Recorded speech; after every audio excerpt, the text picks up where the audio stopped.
Hello, and welcome to I Am Dad Podcast with your fatherhood authority, Kenneth Braswell. 30 minutes of wisdom, information, resources, and nuggets to help you on your fatherhood journey. Or maybe you're just curious and want to hear some real talk about fatherhood, family, and the minds of men. Well, guess what? We got you too. Sit back, grab your pad and pen, and maybe even bring a little something to sip on. Enjoy 30 straight minutes of fatherhood, family, and fun with the Fatherhood Authority, Kenneth Braswell.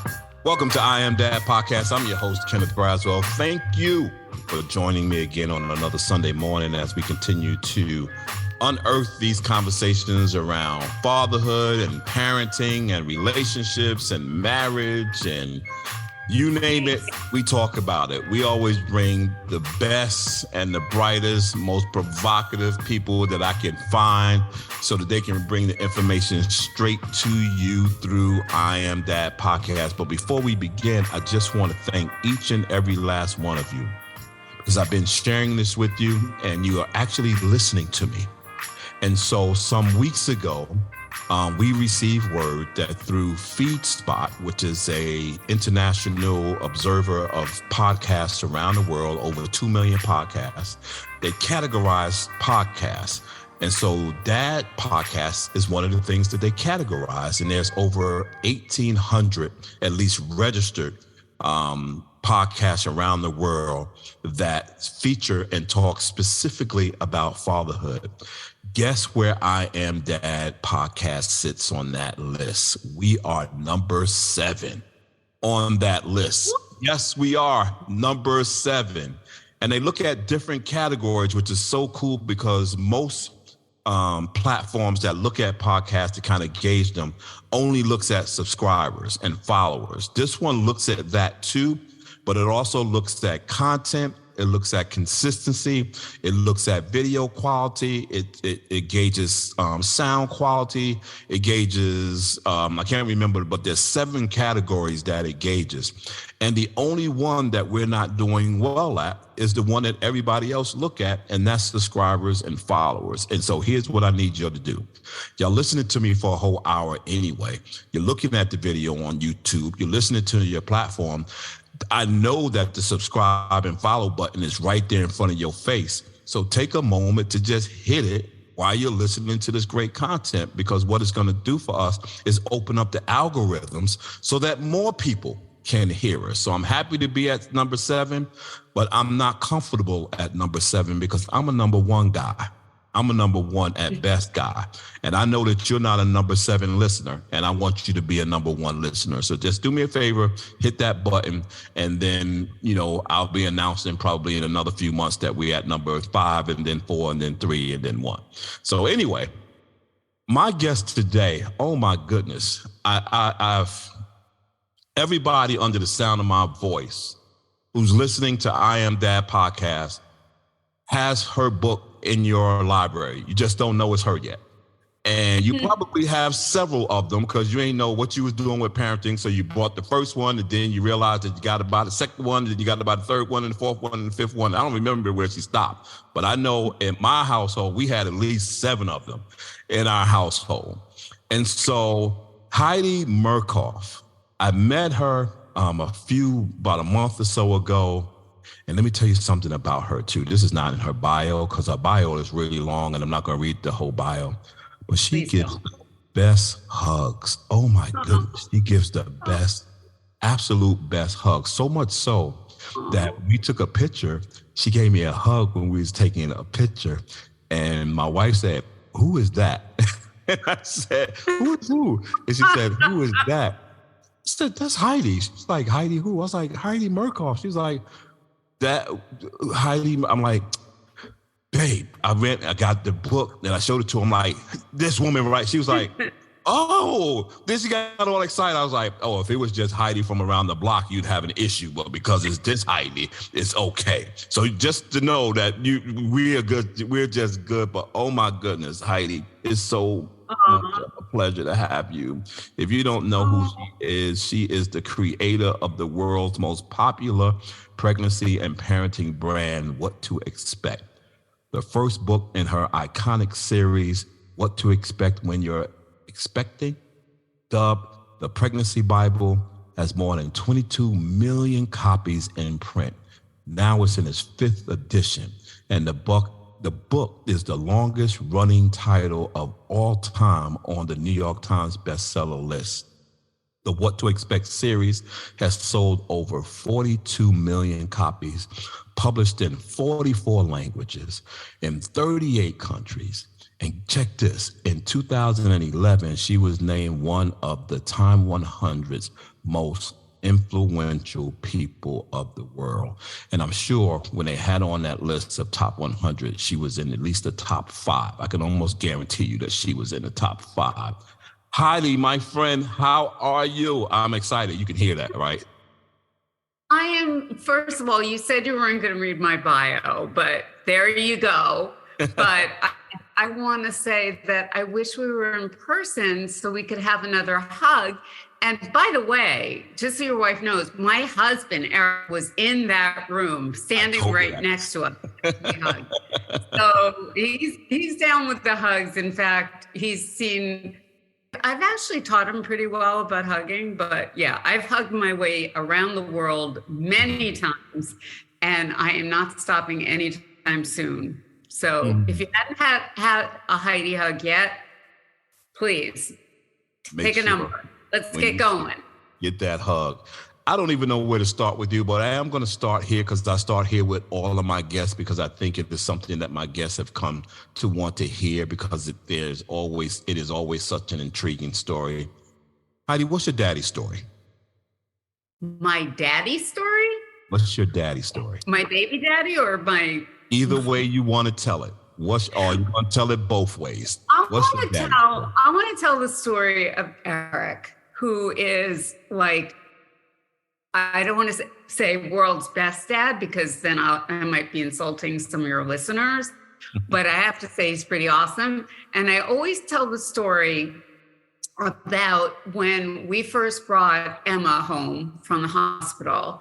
And she's, by the way, she's now on the cover of the 5th edition of What to Expect When You're Expecting, pregnant with our first grandson, who's now 10. So, but that's where it all started. Anyway, we walked in from the hospital and I had no clue.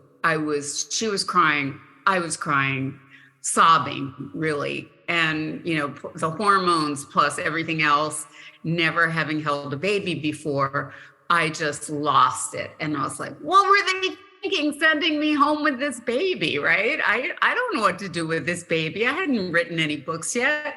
Eric took her from my arms, tucked me into bed, and just took over. And he had never held a baby before. He had no experience with babies. He was just like me, totally green. And yet he had more instincts, I think, than I did. And he was able to run with it, even though he had never run or walked holding a baby. And I think that's truly, I always say there's nothing that a mom can do that a dad can't do just as well, if not better, given the opportunity. Well, he got the opportunity and he was amazing. I think we forget that dads are biologically hardwired to be nurturers. And I saw that in action and I will never forget that. And I'm sure you've seen a lot of that too, Kenneth. Absolutely. It's often, and you hear people often say when they have children, no one gave me a manual. And I'm like, well, that's absolutely not true because there is a manual out there. There's a manual and there's some manuals out there. And so, but I get what they're trying to say. I get that what they're saying is that where we typically learn how to parent is through how we parent it, right? That is our manual, right. Our manual that we typically use. Now, there's some mechanics involved in all this, right? There's some, how do you do this? How do you do that? What happens when you do this? Which way should you hold them upright, right side up or upside down, sideways, those kinds of things. But that's where men come in, right? Because we are mechanical like that. We need a book. We need a manual. Which is why when my first child was born, your book was the first book I purchased because I was looking for a manual because I needed something to read to tell me what to do. and to not listen so much to what people were telling me to do. When you think about all the years that you've written your books and all of the conversations that you've had about your books and people giving you testimony and narrative, tell me about a time that someone said something to you about your writing and about your book that at that moment made every word you have ever put on paper worth it. Oh, I can't tell you how many moments there have been. And, I meet parents from all over the world and I hear the same thing because I always say motherhood is the ultimate sisterhood, fatherhood is the ultimate brotherhood, and we are all one big family. We're all different. We all have different experiences. I work a lot with military families and of course their challenges are different. I've hugged my way through refugee camps in the Somalian border and in the Syrian border.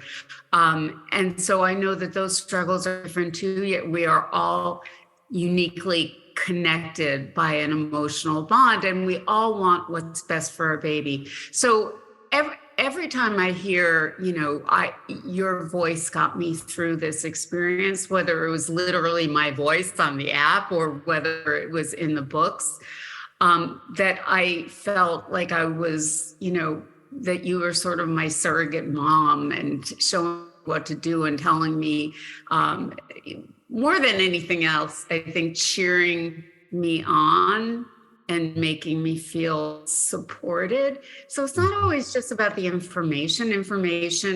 Knowledge is power. It's especially empowering when you're pregnant or a new parent, right? And you do want to know what to do and how to do it. But at the same time, you also need that hug. Mm-hmm. And when I hear people say, I felt supported, I felt hugged, I felt like you were talking me through this, holding my hand. That's as good as it gets. And I've heard that, from parents around the world, and each one is so special. Like, I don't think in big numbers of millions of people. I think of each mom and each dad as unique and as, a connection that I can make that's very special. Yeah. For you, which one has happened more? That you have poured into your own motherhood, what you've learned by writing, or what you have poured into your writing by what you've learned by being a mom? Which one has happened more? So again, I knew nothing going into this experience. There were no books. There were a couple of books about pregnancy that were written by, male doctors. And I'm not disparaging male doctors. However, have you been pregnant lately is always the question. And so can you put yourself in a pregnant woman's shoes and understand that her shoes don't fit because her feet are swollen? Like, can you empathize? And that was sort of lacking in what was out there at the time. And so I didn't have anywhere to turn to when I had all my worries and all my concerns. So I walked into this, well, literally, I gave birth to What to Expect on the same day that I gave birth to Emma, because I had just delivered the proposal for What to Expect 2 hours before I went into labor. So it was a busy day. It was like a very productive day, a very busy day. But I hadn't written the book yet. So, walking away from that experience and not having had that hand holding and being talked off the ledge. Have you ever been on the ledge and you just you're at your breaking point and you just need someone to say it's going to be okay? You're a great mom, you're a great dad, you've got this, I'm right there with you. I didn't have that. I had Eric, and Eric was amazing, and he had me, and I like to think together we could conquer anything, but we didn't have, now you have a social media network. You can make friends with, hundreds, thousands, millions of other parents and feel connected. But we didn't have an internet, so which was a mixed blessing, but there was nowhere to really turn to unless I stayed on the phone with my OB or my pediatrician 24/7. And I couldn't do that. Mm-hmm. So I have to say that getting the information, but getting it from someone who gets it, who knows what you're going through, who can truly empathize, is, so I would say it's a combination. Yes, I do my homework. I don't make the stuff up. And my pregnancy experience is different from yours. My parenting experience, every baby's different. Every mom's different. Every dad's different. So I can't tell you exactly what to expect, but I can support no matter what happens. So it's a combination of information that you can trust, but also I've been there, I've done that, I've lived to tell about it and to write about it. So it's sort of a perfect little balance. And it's really both. Okay, I got another question, and then we're going to jump into this daddy stuff. But I got so many questions about the book. I think this is the sure in my head. And so one of the things that we've watched, you and I in our respective fields, is this whole notion of parenting, right? And the evolution of parenting, and how parenting has changed.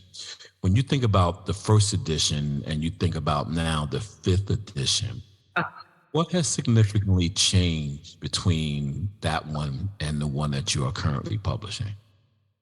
So a lot of things never change, right? Pregnancy is still about, 40 weeks, give or take, a few weeks.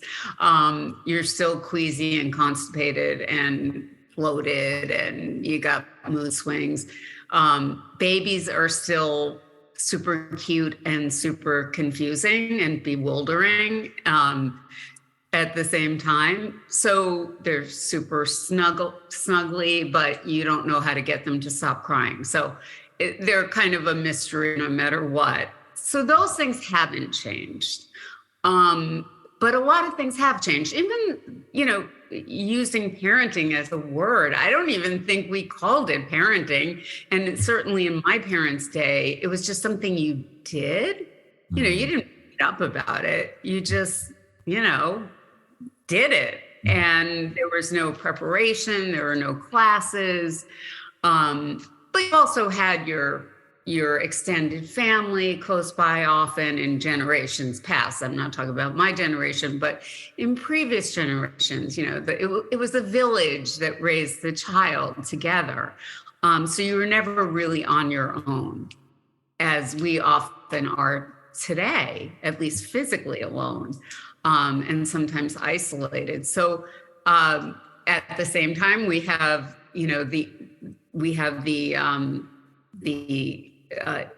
the online community that can support us too. It can also judge us and shame us. So it's, again, kind of a mixed blessing. But, lots of little details about pregnancy and parenting haven't changed, but lots of recommendations and guidelines have. But I do think it's most of all the experience itself and how we experience becoming a parent that's different. It's not just something that we fall into. I mean, yeah, I got knocked up. We didn't plan a baby, but it's not something you prep and prepared for back in the day. And now it very much is. I would say instead of no information that I had, there's sometimes too much information, too much conflicting information, but you don't really have to go any further than the cover of the first What to Expect When You're Expecting book, and please don't look at it, but it's, a woman in a rocking chair. I did not design this book cover, by the way. She's wearing like this big, potato sack of a dress. And, back then you could sleep a family of 5 under a maternity dress. And that's literally, she looks miserable. She looks constipated, all those things. She just doesn't look happy. And then if you look at the cover of the 5th edition with my daughter Emma, on the cover, she's holding her belly, she's smiling, she's just, showing the joy, embracing the curves, showing it off, and just experiencing pregnancy in a very different way than I was allowed to. Hey, by the way, I once wore a one-piece bathing suit to the swimming pool when I was 8 months pregnant. And people looked at me like I was naked, like there was something disgusting about showing the pregnant belly. And then Demi Moore was on Vanity Fair naked, and when she was pregnant, and then everything's changed. So it's kind of like a metaphor for how things have changed in the covers of the books, but we feel more empowered in our pregnancies and in our parenting journey than we used to. Yeah, one of the things that I've noticed, and my youngest daughter is now having a baby, and so congratulations! Yeah, and she's like my mini me. And so she's 23. She has her own business. She started her own business. She has her dreams. She has all of those things. She's not married, but children not being married now is not the social, thing that it used to be, 20 years ago. But what I have noticed with her generation, because I also go to a church of a lot of young moms, a lot of young millennial and Generation Z moms. Yeah. The transition that I've seen is that, I think in previous generations, having a baby has always been compartmentalized in this. The baby is in this space, my relationship, husband, whatever is in this space, my household in this space, and then if I have a career, it's in this space. And then it began to merge a little bit, and then it was somewhat not the baby in this space and the relationship in that space, and over here, my relationship in this space. It seems with the younger moms that there is no departmentalization of it anymore, that it is all part of whatever they're experiencing at that time. And it's their language. Like I heard a good friend of mine who just had a baby, entrepreneur, high functioning, go get it, just, that person. And she posted something on Facebook and she said, I'm paraphrasing, but she said, I thought when I had a baby, I would have to stop what I was doing until I realized that having a baby was part of what I was doing. Exactly. And I was like, whoa. Yeah. So when you think about that generational shift, because we're talking about generations, right? Have you had to think about how young moms and how young dads are thinking about raising their children? I know the mechanics don't change, but it's their philosophy and how they think about it, right? Yeah, babies are still made the same way. Right. However, with a few variations on the theme, so let that be said. But absolutely, now, back in my mother's generation, it was something that, you were a mom, you were a housewife, you were a mom, you didn't have a life outside that. Mm-hmm. And I think it's really important that moms and dads see the whole big picture of who they are. And being a mom doesn't mean that's your only dimension, right? Mm-hmm. You have a partner, you're a lover, right? You have a relationship.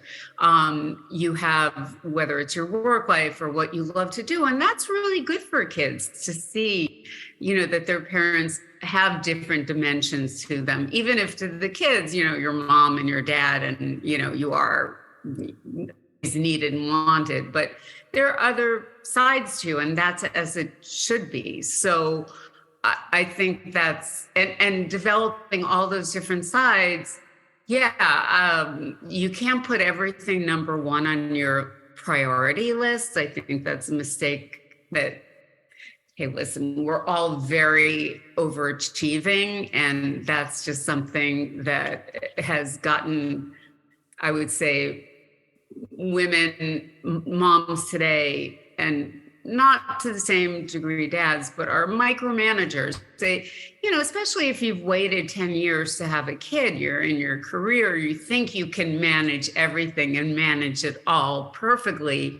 And then a baby throws you totally for a loop, right? Because you can't micromanage a baby. Mm-hmm. You can manage, you can get through the day, but you can't micromanage. And sometimes that comes as a bit of a reality shock. And so you have to, first of all, give yourself lots of grace and realize that, everything can't be number one priority. Wow. But that it's important to devote some time and some presence to the other sides of your life that make you a happy and fulfilled person.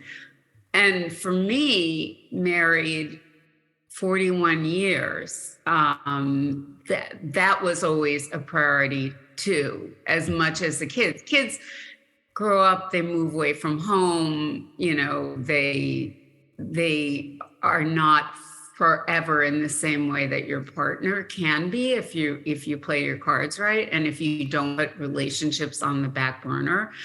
So it could be your relationships with friends, or it could be your job that's so important to you. I was lucky because I was doing my passion, which also had to do with being a parent, just as you're able to do that as well.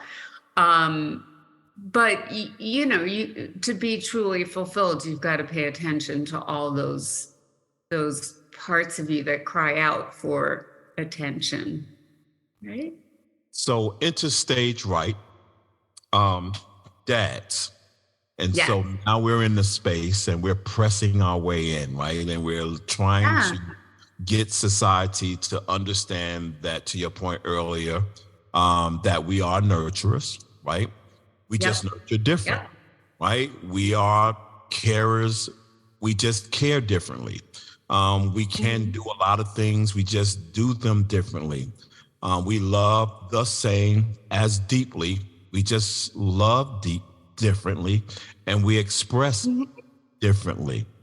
When you think about dads, as you're writing your books, how much thought did you give them when you were writing the books so that you could write it in a way that both moms and dads could glean from what you were writing?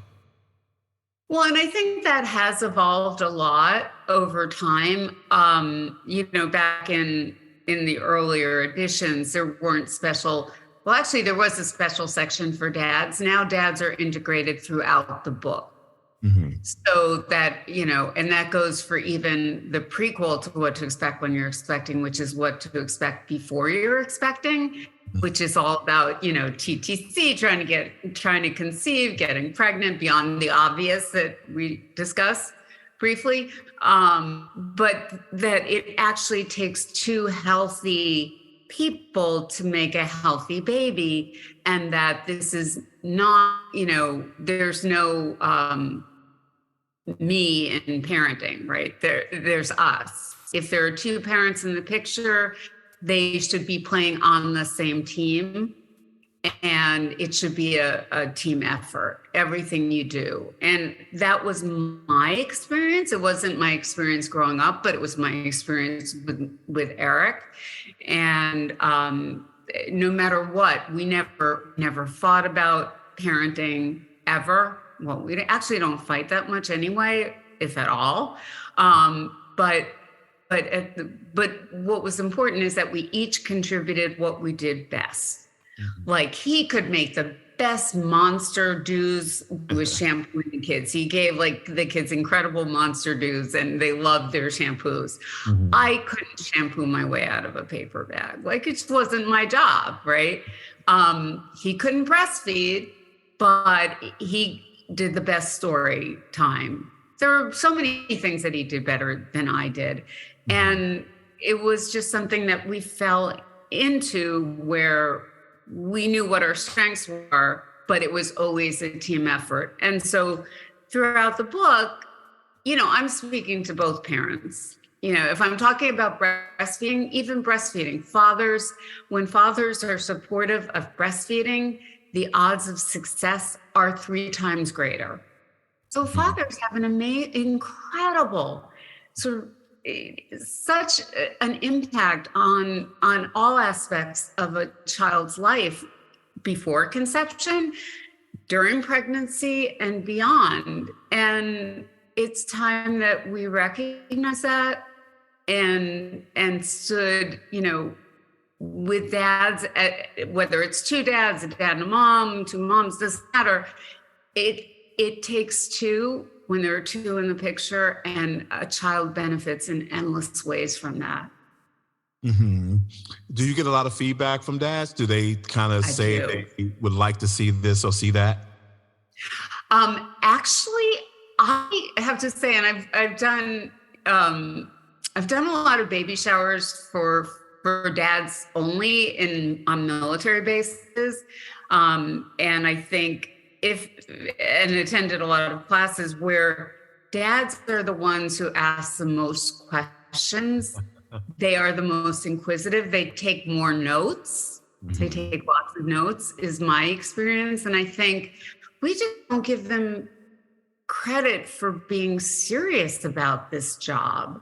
Mm-hmm. And so I've only had positive feedback from fathers who appreciate that they're being not only accepted, but encouraged as members of the same team, which it's come a long way, from the time when dads were on the outside looking in, and they should never be on the outside looking in. Yeah, I could tell you that what I've experienced with the dads that we serve is that where I've seen that show up the most, where dads are just extremely laser and intentionally focused on parents. Yeah. And I'm sure this is with moms as well, but I've seen it acutely with dads, and that is when they are fathers of children with special needs. Like they lock in a way that is like, whoa, if you ever want to describe super dad, it's those dads, because they take everything serious. They read the research, they read books, they go in to listen to webinars, and they spend way too much time on WebMD, and they do all these things, but they're knowledgeable about things that is beyond what typical dads are knowledgeable about when it comes to parenting in general. And so do you do anything in your parenting books around that particular area, and that is parenting when you have a child with special needs? I do have some content, especially in what to expect the second year, because a lot of those special needs aren't diagnosed until, around the first birthday. But yeah, for sure. I've noticed the same thing with dads, that they are, and not just with when their child has special needs, but just in terms of keeping their child safe and healthy. I think it's almost like they, there are things that they can't control, but this is something they can control. Mm-hmm. And some I've seen, become control freaks about things like safe sleep and, the car seat and making sure everything is baby proofed.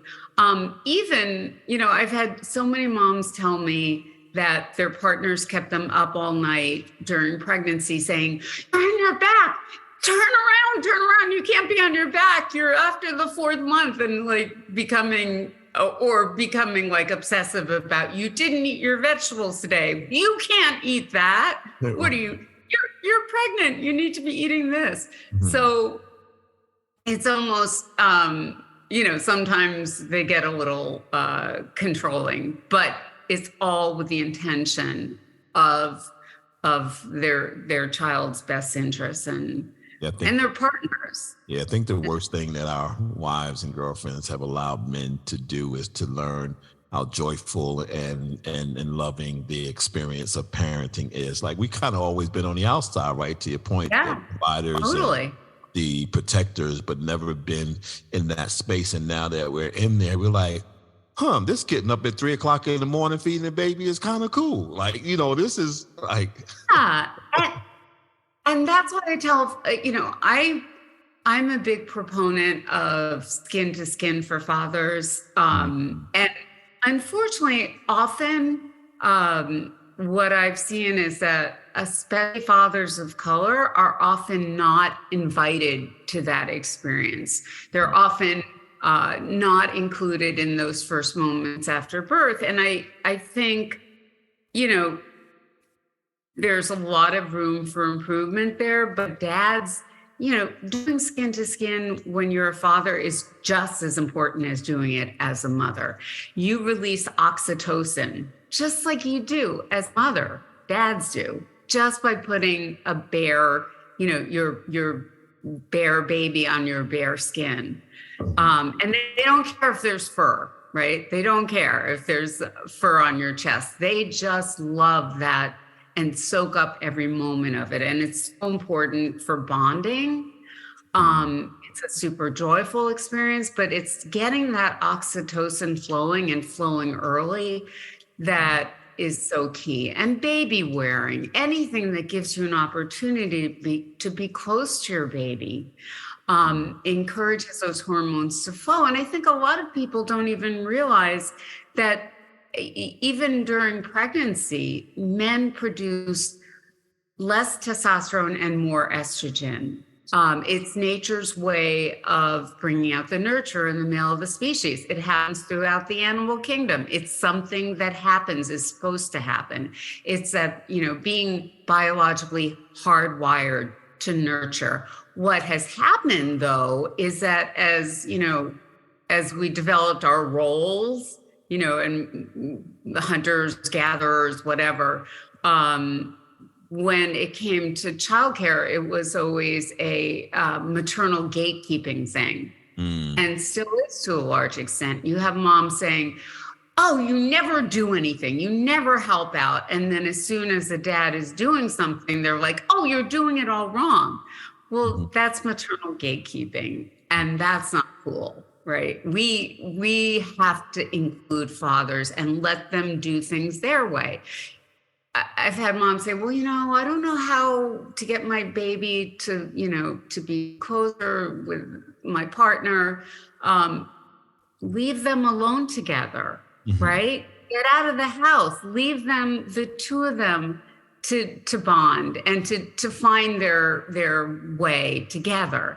You can't do it if someone's always hovering over your shoulder, telling you what to do or what to feel. So I think it's so important for dads to be, doing their own thing, as you said. Yeah. The other space that you've found yourself in, which is a space that you and I connected on, is in the space of policy and legislation as it relates to impacting mothers and parents in general. How did you end up in that space? It was just organic, or was that intentional, that you were really speaking for all of these folks that you've been mentoring and teaching all of these years, and kind of felt like there was a voice missing? Tell me about that experience. What started it all was a kind of epiphany moment. I was invited to come speak to pregnant inmates at Rikers Prison. I think it was 1990, maybe even 89. And I didn't know what to expect. Boom. I brought books for them to read. I had no idea whether they would want the books or anything.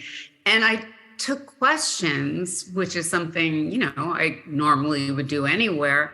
And what occurred to me right away is that these questions were exactly like questions I would get anywhere else.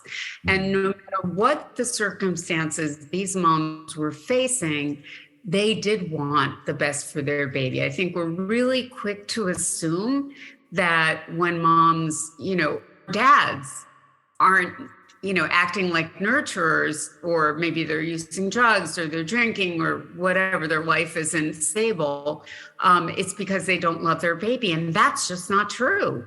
It's because to be a nurturer, someone has to nurture you. Mm-hmm. And it could be your parents, it could be other people in your life, but to be a nurturer, you must be nurtured. And so I became all about nurturing nurturers. And that included every mom, every dad. And so we started the What to Expect project back then. And the idea was, every mom, every dad deserves a healthy pregnancy and a safe delivery and a healthy future and a healthy baby. And how can we empower parents with the information that they need when maybe, they don't have access to books, they don't have access to the resources, they're often not paid attention to, not listened to. And we still have that issue a great deal in this country. We have so many racial disparities when it comes to care. So it became, yes, a natural evolution into loving on every parent, no matter what their circumstances were. Mm-hmm. And, whether we've been a couple of times to South Sudan and Sierra Leone and places where maternal mortality is really high and support is really low, but then you come home to the US and you see the same thing. Right. And it's shocking and it's unacceptable in the wealthiest country in the world. So that's why the What to Expect project, we are, it's bringing that, those resources to the parents who need them the most, but who are least likely to receive them. And that's about many things. It's about paid family leave. Mm-hmm. It's about better maternal health care. It's about ending disparities in healthcare, which are, which gaps that have always existed, but have only gotten worse over the last years, so that we have such a high maternal mortality rate, especially for Black moms and American Indian, Alaska Native moms. It's just stuff that is totally preventable. And if we all advocate, the last resolution that we brought to Congress and that was adopted, in fact, by unanimous consent in the Senate, led by Senator Warnock, is a father's resolution that outlines the importance of fathers, not only, because it's every baby deserves a dad, that kind of thing, but because they are the best champions. Wow. When we let them be, of maternal health care, of infant health, of a child's future health and success. Fathers are, have a huge impact on that. So there are so many things that we're advocating for in military families. They face unique challenges. And so we have a whole bunch of bills that we've been able to get through as well. So it's all about the results. It's, it's fine to talk about it, but we need action. It's a space that I definitely want to get into. I've been kind of, to your point about evolving, I've been evolving into that space.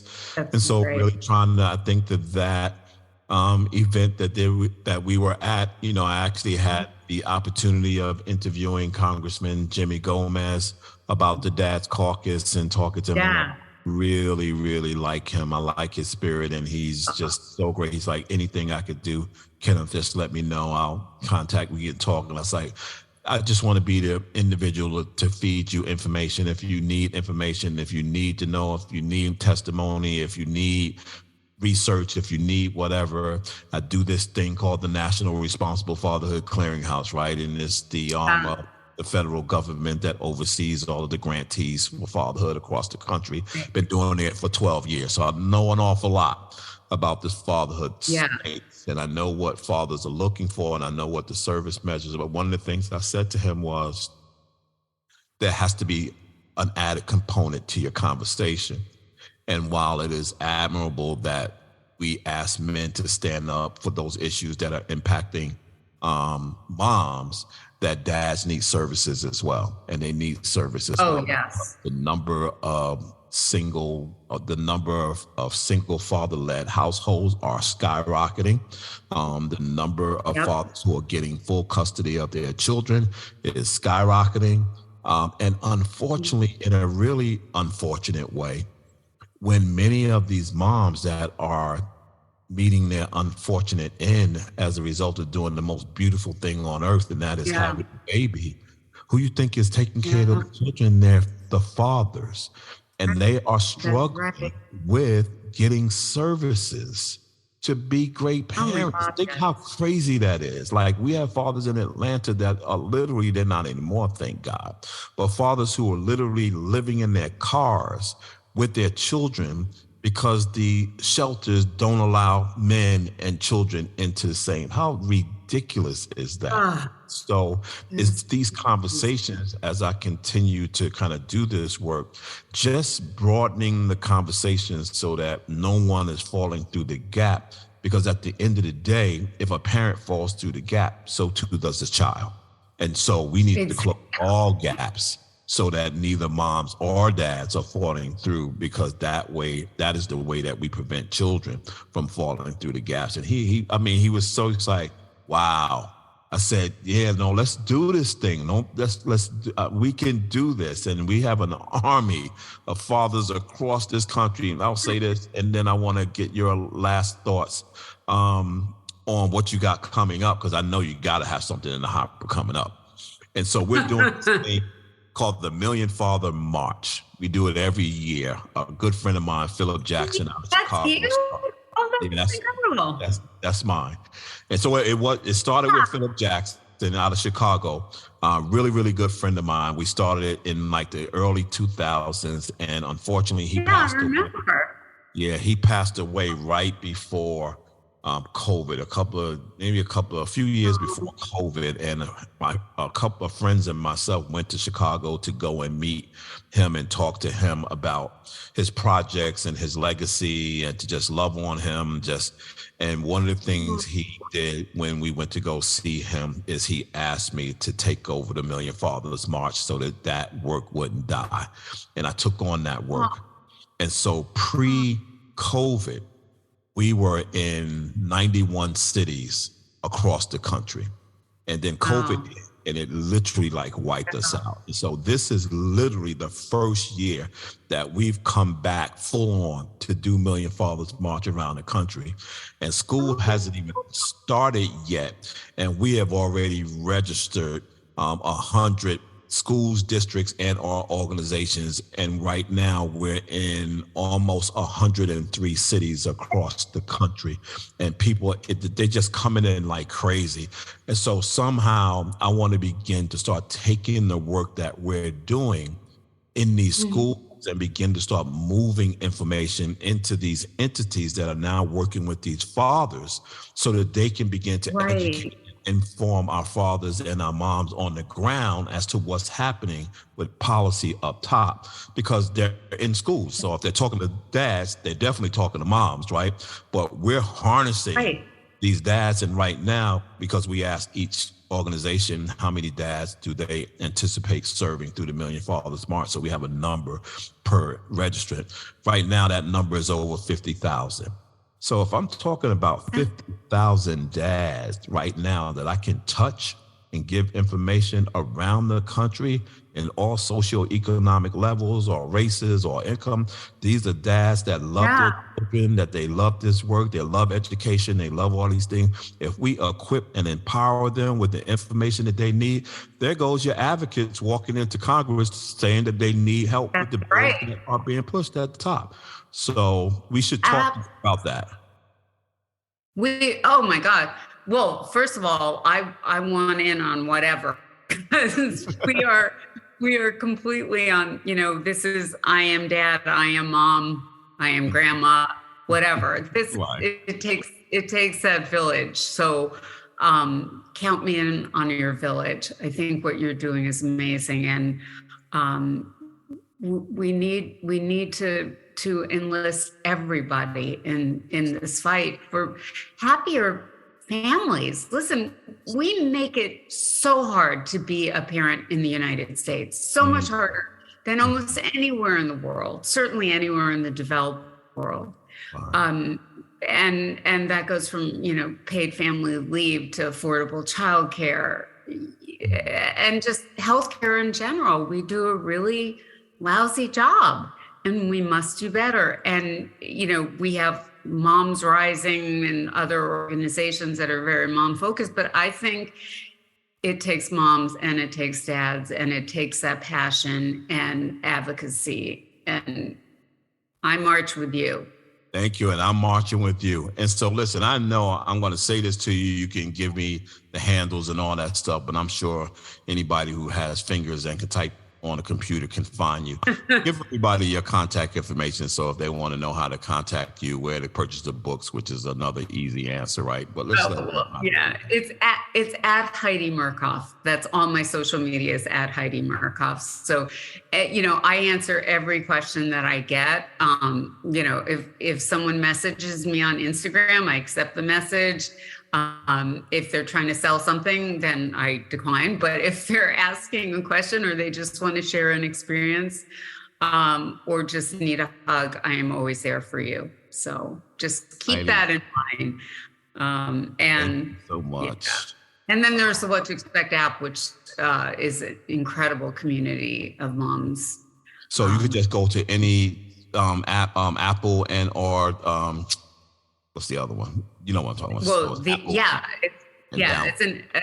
an app, and it's the What to Expect app. And what else? Just anybody who wants to reach out, please always do that because I am always there for you. And so I'm staying true to my word. I'm actually downloading the What to Expect app now. And I actually want to also tell my daughter to download it because yes, pregnancy tracker on here. Oh my gosh, yes, she definitely should. I'm gonna have her do that. All right, guys, What to Expect app. You need to download this. I'm sure there's a lot of great information in here.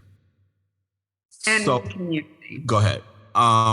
Thank you so much. I appreciate you. Eric, you the man, bro. I don't know if you're listening or you're going to hear, but you the man, sir. Thank you.